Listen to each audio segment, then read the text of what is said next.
Hi everybody, Mike Adams, the Health Ranger here, wearing my dog shirt here. I love Rottweilers. And joining me today is a special woman. Her name is Tess. She breeds poodles. RoyalStandardPoodles.com is her website. And she breeds poodles that are a little larger than the standard poodle. They're called Royal Standard Poodles. It's sort of a general term to describe them. But the point is, she's into nutrition, holistic nutrition, and raising healthy dogs, healthy poodles that are enjoyed by her customers all over the planet. And so she helps bring the joy of having a poodle to the lives of many, many people all around the world, and of course in North America especially. But she's into healthy nutrition and raising dogs on the right kind of dog food that keeps them healthy and prevents disease and helps them experience the maximum enjoyment out of their lives. Anyway, you're going to hear from Tess here. I'll be asking her questions and you can listen in. Let's find out from Tess what she does to raise healthy dogs, and you can learn from that information and use it with your own pets at home. Welcome, Tess. It's great to have you here. It's great to be here. So tell our audience, what is it that you do exactly? Well, I raise and breed standard poodles, and in marketing terms, they're called Royals, larger than usual. And over the years, I've found in my joy and my customers' joy has been the larger than usual standard. Well, in doing that, I would get emails from everywhere because I try to update and build the website per customer, per lookers wanting to see this on the website or that on the website. And so I tend to build that website per the consumer, per the looker's desire. So in doing that, then things went on in my life with situations that I determined I needed to really change their diet. It's important that when customers would call and say, my dog is dying of this, my dog is dying of lymphoma, cancer, what can you tell me? What do you know? In having poor foods, my poodle's hair color would turn pink instead of the brown. And I'm like, why? Well, the sun, they would say. And then I tried a different dog food, and their hair would come back to more normal. So just changing what they were eating had huge differences. And because their coats now became healthy. Now, this is not a regular lamb, is it? Wait a minute. We would You've got get duck feet on the lamb. Misformed animals. Oh my gosh. That's from conventional dog food full of GMOs and pesticides. If you're not feeding them right, I would have more health issues with generic dog foods compared to my organic. So you saw these effects very obviously. But yet, it's this genetic.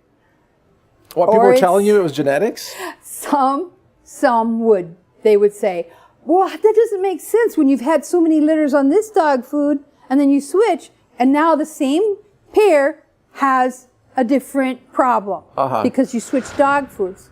So how long ago did you start making the switch to organics? I started making the switch when my husband had cancer. Oh. And I really had switched my diet to raw organic. And I said, if it's doing this, how can I get his to change? I've got to start changing my dogs. I have to start changing because I see what went on with my husband and his life and the news and everything that's going on. So wait a minute. Let me go back to your husband. Was he exposed to chemicals? Lots and lots. He part-time farmed. And he would spray the fields without any protection. Oh my. And I remember him filling out the paperwork that he had to sign off that he'd done this and that to make sure he didn't get, chemicals. But, nobody's there to watch. And farmers get kind of lazy sometimes. And I really feel, a lot of the environment. I look at a lot of the environment. how we eat. And I totally changed. Once he was diagnosed with cancer, I totally worked to get him to change. It's hard when you're raised a meat eater from that. Do you think that his chemical exposure is what led to his cancer? Oh, I feel, yes. Okay. Because once I would watch him and I'd see these chemicals spray around him, and it just filters the air all around him when he's spraying. You know. Right. So you losing your husband, and I'm very sorry for your loss, but it seems like that helped awaken you to this issue for your poodles of their chemical exposure. Yes, definitely. And then minimizing that chemical exposure by choosing organic. Definitely. The phone calls I would get from lookers, I lost my poodle to cancer, I lost my poodle to lymphoma. I would ask them, what type of dog food do you feed your pet?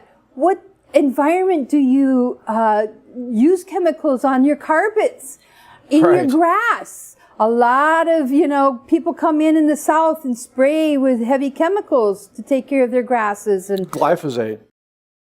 I use cedar oil products. Ah. And it's an organic product that you can fog your home with to protect your home, protect your pets. They get sprayed every week with cedar oil products. It's a natural organic product. Right.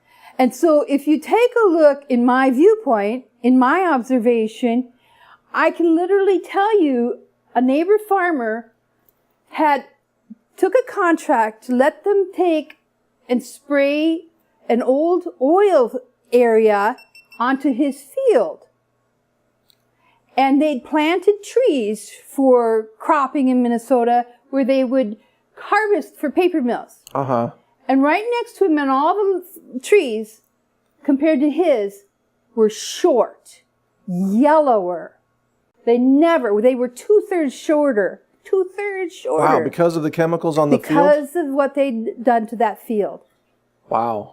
It was so obvious. I would always point it out to people or driving with somebody. Look, this is what chemicals will do to your land. And we're doing that to our country. Uh-huh. Did you notice any behavioral changes in the poodles? Did they learn better? Did they socialize better? Making sure the dog food has DHA in it.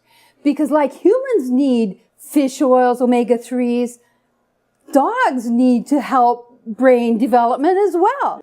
Do you realize that millions and millions of Americans are eating worse food than what you feed your dogs?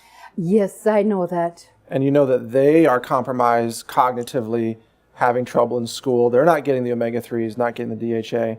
I totally know that. What would your message be to anyone watching about nutrition and living? We have to bring it to people's attention somehow to change their eating habits.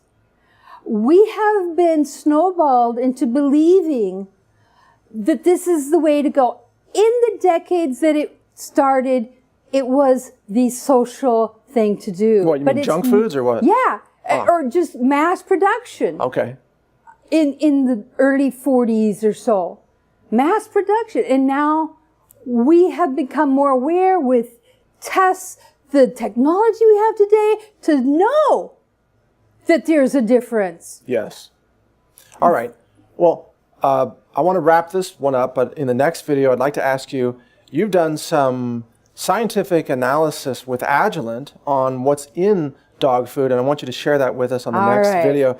Everybody, you're watching Tess from RoyalStandardPoodles.com. Check out more videos on YouTube and naturalnews.com. Thanks, Tess. Thank you. Click subscribe to stay plugged in to the Health Ranger Report.